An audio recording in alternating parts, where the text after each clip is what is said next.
Well, 2024 GOP candidates making their final arguments to Iowa voters this weekend before heading to the polls today.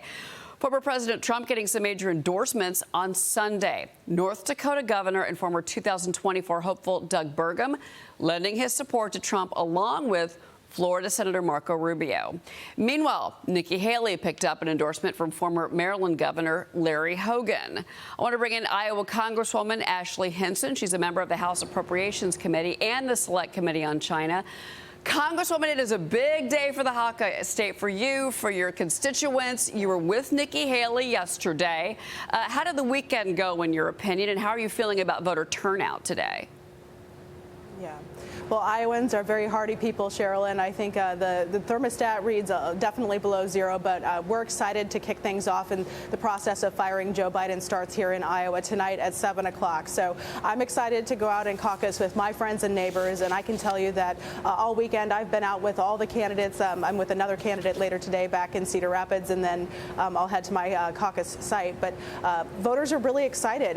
They are tired of Joe Biden's agenda, which has taken our country in the wrong direction. I've heard a lot out on the trail about energy policy, border policy, foreign policy, Bidenomics policy that's making life more expensive and harder for every Iowan. So that's what voters are certainly ready to issue their referendum on tonight, and I think we'll have a lot of people showing up to caucus. My apologies, Congresswoman, but have you endorsed anyone?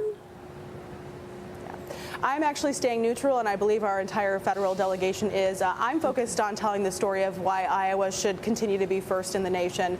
I think it's really important to note that as these candidates are out making their final pitches, you just can't buy Iowans' votes. You have to go out and do that hard work.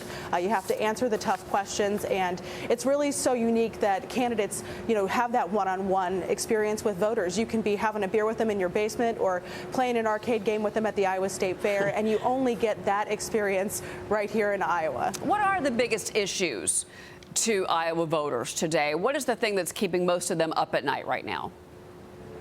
Yeah. Well, certainly the same thing that keeps me up at night, Cheryl. The border, our southern border, is the number one issue that I hear about from my constituents, and I'm hearing a lot of that conversation at these candidate rallies in the final days.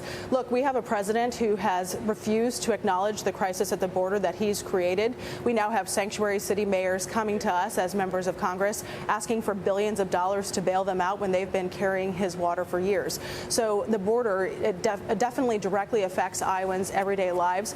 I've talked with a bunch of sheriffs in the state. They're seeing more of these drugs in our communities, the methamphetamine and the fentanyl. So Iowa moms like me, minivan driving moms, are very concerned about the safety affecting our communities, and that continues to be the number one issue I hear about. That's interesting. I want to bring in Liz Peek into this conversation, Liz, because obviously the border, and the Congresswoman's making a great point here. It's not just a border. Every city is now a border city and a border town. Yeah, I think that is something that's happened over the past year, and it had to happen in order to get, frankly, the White House's attention on this issue. But, Congresswoman, I don't know if you've had a chance to look at the proposal that has been put forward as a compromise deal in order to loosen up the spending bill that everybody's trying to get done. I think the proposal is terrible. It seems to me to have almost no impact on the flow of people across the border. What is your take? Yeah. Well, I think House Republicans passed what should be the standard bearer in H.R. 2. We set out a path that would actually secure our southern border, would provide our CBP agents with the tools they need to stem this flow of illegal immigration, but also to really go after the cartels, which is the root of the problem here. The cartels continue to win. It's not just the drugs, it's the humanitarian crisis. We've tried to provide answers to that in H.R. 2, and I think that should be the baseline.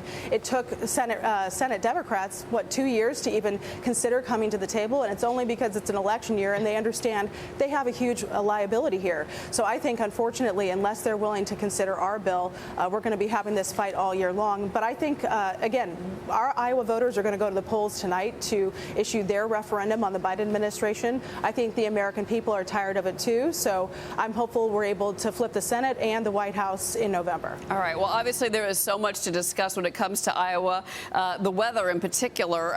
But but I do want to kind of follow up on this leaked version from the Senate, and this is coming from the Immigration Accountability Project. Some of these details are a little troubling to me, and I want to ask you about this. Here's their idea: increase green cards by 50,000 a year, 50,000, immediate work permits to every illegal alien released from custody. That's what, 85%. That's tens of thousands of people, and then taxpayer-funded lawyers, Congresswoman. I mean, this to me, I would think, for you and your colleagues, would be non-starters. Yeah, it's a pretty big slap in the face, not only to us that we've worked on this policy for several years, but what about all the people who have come here to this country the right way? My sister is married to a legal immigrant to this country. My cousin married a woman who came here from Colombia legally and became a citizen of this country. But what a slap in the face to them, who they've spent years and thousands of dollars going through the process to become a citizen of this country. And all this does is signal, in my mind, the proposal as you're putting it on the screen here, is kind of signal that you can still come here and get a pass. And I think that's the wrong message we should be sending to folks. We need to be hardline on this. We need to stem this flow of illegal immigration. I'm calling on Secretary Mayorkas to either resign, or I think it is time that he is impeached, because as you said, 85%, they're admitting that they're releasing these people into our country. We don't know who they are. We don't know where they are. And I think that's reckless and irresponsible, and it truly is affecting the safety and security of every American, and specifically every Iowan. You also are a member of the China Select Committee, so I do want to get your take on the events that happened over the weekend. So now this unofficial delegation of U.S. officials is going to Taiwan. That's today. This is right after the presidential and the parliamentary elections that happened over the weekend. They're meeting with Taiwan's president-elect. President Biden, though, was asked about the election, and I want you to watch what he said. I want to get your reaction.